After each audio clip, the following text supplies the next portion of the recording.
Corona की वजह से ठंडे बस्ते में पड़े नागरिकता संशोधन कानून का मुद्दा एक बार फिर चर्चा में आ गया है।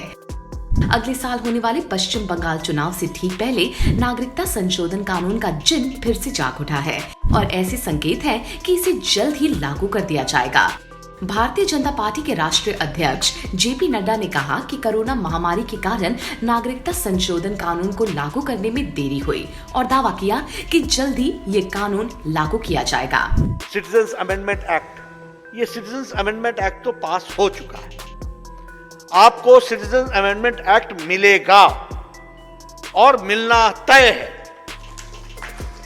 अभी रूल्स बन रहे हैं। कोरोना के कारण थोड़ी सी उसमें रुकावट आ गई, कोरोना के कारण। भाजपा अध्यक्ष ने पश्चिम बंगाल की सत्तारूढ़ तृणमूल कांग्रेस की सरकार पर फूट डालो और राज करो की नीति पर चलने का आरोप लगाया और विश्वास जताया कि प्रदेश में अगली सरकार भाजपा की बनेगी। बड़े स्पष्ट शब्दों में कहना चाहूंगा कि वर्तमान वेस्ट बंगाल की सरकार ममता जी के नेतृत्व में यही कर रही है, फूट डालो और राज करो, इस बात को आगे बढ़ा रही है। अपने एक दिवसीय दौर पर यहाँ पहुंचे नड्डा ने 2021 में प्रस्तावित पश्चिम बंगाल विधानसभा चुनाव से पहले संगठनात्मक तैयारियों का जायजा लिया और विभिन्न समुदाय के लोगों से चर्चा की और उन्हें संबोधित भी किया। जेपी नड्डा ने कहा, आपको CAA मिलेगा और मिलना तय है। अभी नियम बन रहे हैं। कोरोना के कारण थोड़ी रुकावट आई है। जैसे जैसे कोरोना घट रहा है, नियम तैयार हो रहे हैं। बहुत जल्द आपको उसकी सेवा मिलेगी। इसको हम पूरा करेंगे।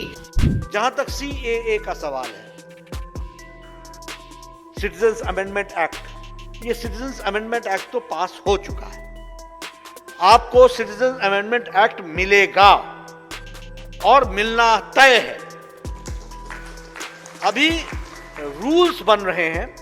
कोरोना के कारण थोड़ी सी उसमें रुकावट आ गई, कोरोना के कारण। उन्होंने कहा कि नागरिकता संशोधन विधायक संसद से पारित होने के बाद कानून बन चुका है और भाजपा इसे लागू करने को लेकर प्रतिबद्ध है।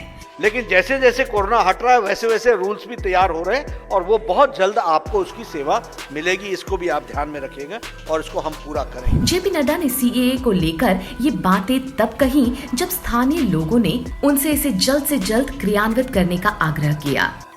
उनका कहना था कि उत्तर बंगाल में पूर्वी पाकिस्तान से आए बड़ी संख्या में शरणार्थियों की आबादी है। नड्डा ने CAA को लेकर पार्टी का रुख स्पष्ट करते हुए संकेत दिए कि आगामी चुनाव में यह बीजेपी के प्रमुख मुद्दों में शुमार होगा। तृणमूल कांग्रेस ने संसद से सड़क तक CAA को पुरजोर विरोध किया है। भाजपा सूत्रों का कहना है कि CAA से देश भर में 1.5 करोड़ लोगों का फायदा होगा, जिनमें 72 लाख लोग पश्चिम बंगाल के हैं। पश्चिम बंगाल सरकार पर हमला बोलते हुए नड्डा ने आरोप लगाया कि तृणमूल कांग्रेस के राज में इतने समय तक हिंदू समाज के प्रति आघात किया गया है।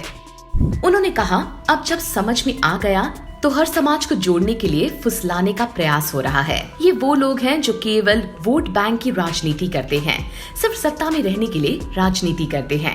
उन्होंने कहा कि भाजपा और प्रधानमंत्री नरेंद्र मोदी जी की मूल नीति है कि सबका साथ, सबका विकास, सबका विश्वास, जबकि दूसरी पार्टियों की नीति है फूट डालो, समाज को बांटो, अलग अलग करके रखो, अलग अलग मांग करो और राज करो।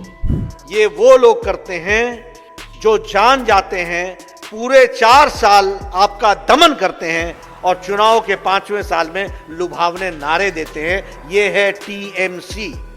और बीजेपी वो है जो कहती है वो करके देती है, उसको पूरा करती है।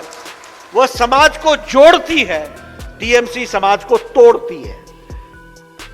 हम लोग सबको साथ लेकर के चलते हैं, सबका विकास करने का प्रयास करते हैं, सबको विश्वास में लेते हैं। वो लोग तोड़ करके, समाज को बांट करके वोट बैंक की राजनीति करते हैं। बड़े स्पष्ट शब्दों में कहना चाहूंगा कि वर्तमान वेस्ट बंगाल की सरकार ममता जी के नेतृत्व में यही कर रही है, फूट डालो और राज करो, इस बात को आगे बढ़ा रही है। भाजपा अध्यक्ष ने दावा किया कि राज्य की जनता हिंसा और तृणमूल कांग्रेस सरकार की कटमनी संस्कृति से तंग आ चुकी है और 221 के विधानसभा चुनाव के बाद यहाँ भाजपा की सरकार बनेगी।